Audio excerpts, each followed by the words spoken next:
Good morning, good afternoon, or good evening.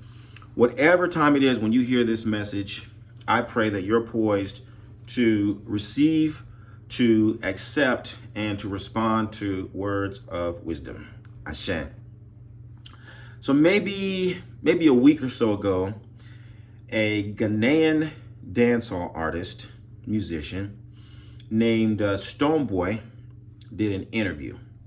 And in this interview, he made a statement to the effect that reggae music and dancehall in particular are Jamaican in name and in expression, but in their essence, they are African. They are things that are African, in origin. It's what African people do. Now, I took the statement as an affirmation of our cultural unity. I took it to mean that he recognizes the distinct Jamaican expression, but recognizes that that expression falls into an African cultural, format, right? Much like Nigerian music is Nigerian, but it's African. Zimbabwean music is Zimbabwean, but it's African. Gambian music, etc., they have their own national flavor, but they're African. Just like within ethnicities of Africa, you got Yoruba music, you got Hausa music, you got Igbo music, you got Bamileke music, and so forth. But they're all African. That's the way I looked at it. So I couldn't understand why people in the Caribbean would be so offended by the idea that an African is embracing their music as something that they recognize as their own, related to them. And I thought about it for a long time, and it sent me onto a little bit of an exploration of our music in particular. And it made me realize, though, as I was thinking on it, that colonization works. And our people have ultimately been colonized, and colonization teaches us to see ourselves through the eyes of the oppressor. Or even more poignantly, colonization teaches us to see ourselves according to the agenda of the oppressor, right? The colonists are invested in the idea that the Yoruba see themselves as completely different from the Igbo, and that the Igbo see themselves totally different from the Edo. See, because that's divide and conquer, and that's what allowed them to, perpetrate colonization upon us in the first place, because people don't see themselves as a part of one, right? And another thing that also came to mind was the fact that because that has been the training and the conditioning, most of our people aren't familiar with the other cultural expressions of the African diaspora. So the average Jamaican, for example, is probably very well versed in reggae and can identify all the different sounds over the generations of reggae music, but they're probably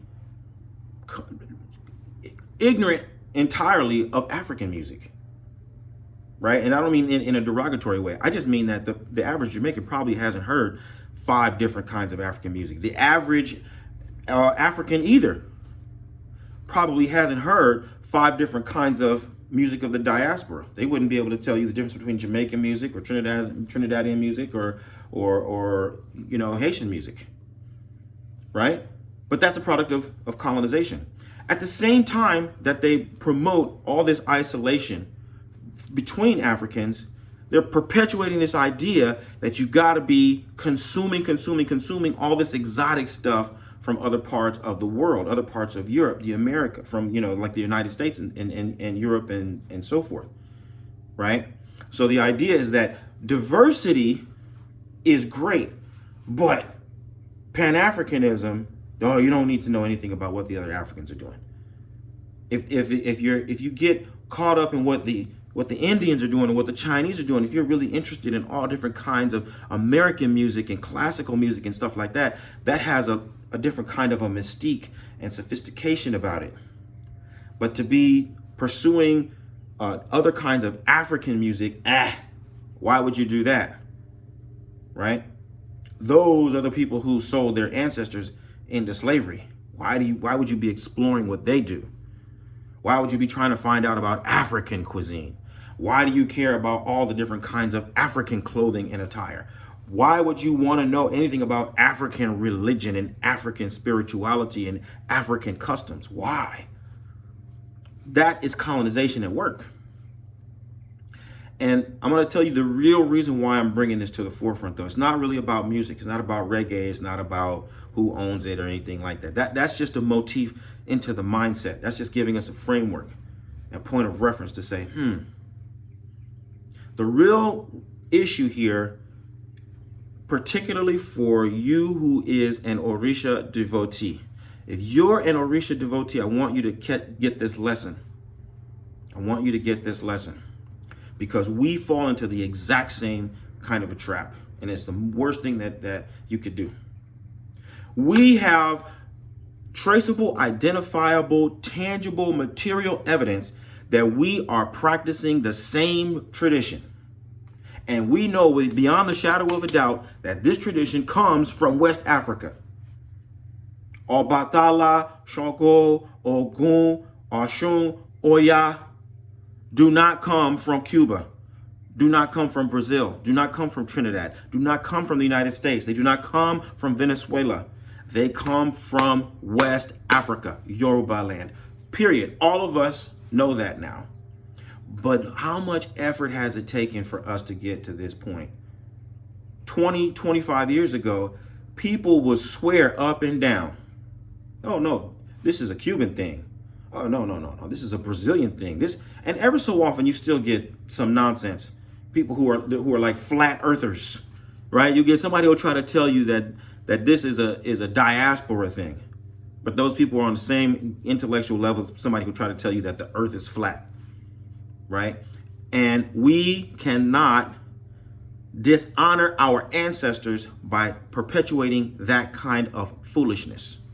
Our tradition is linked, is unified.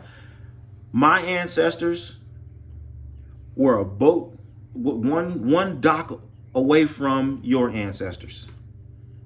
They dropped some people off in Haiti and some people off in New Orleans.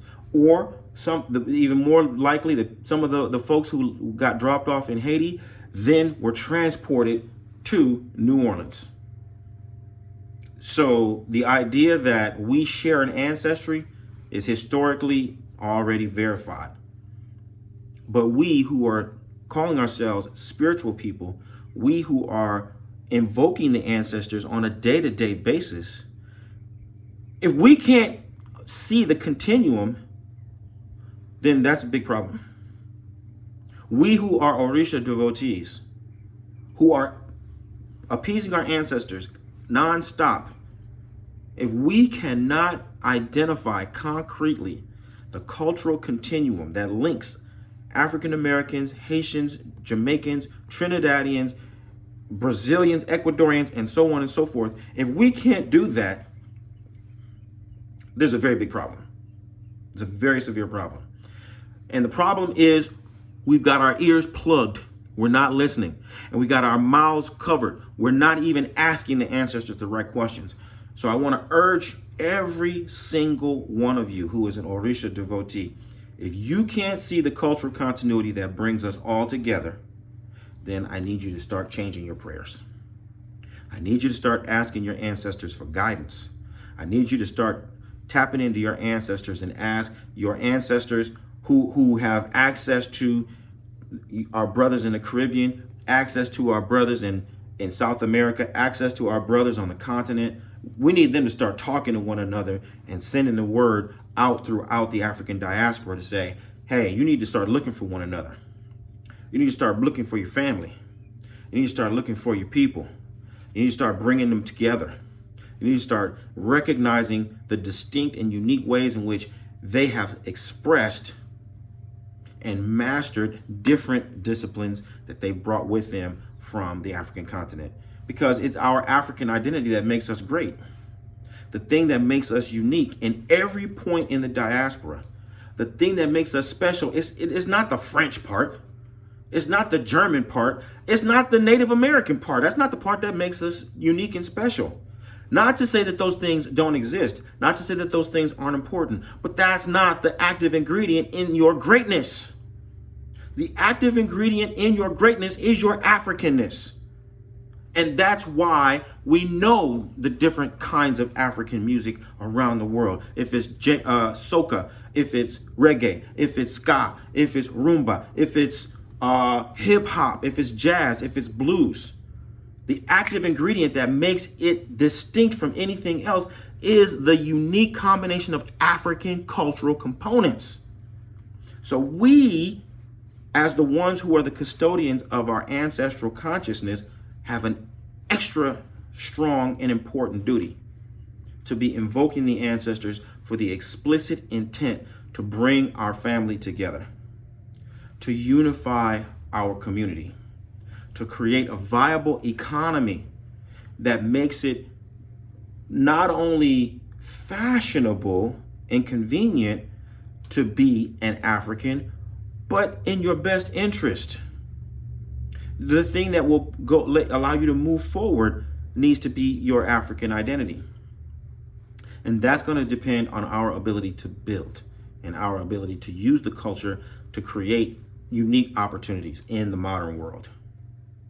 So this is what I'm talking about when I say I'm looking for leaders. I'm in search of people who are committed to changing the world through positive influence. If you're one of those people, I want you to find out how I, Obafemi Origunwa, and the Orisha Lifestyle Academy can help you take your practice and your life to the next level.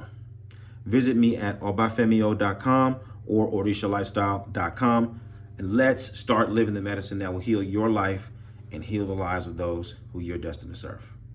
Abora aboye, aboshishe.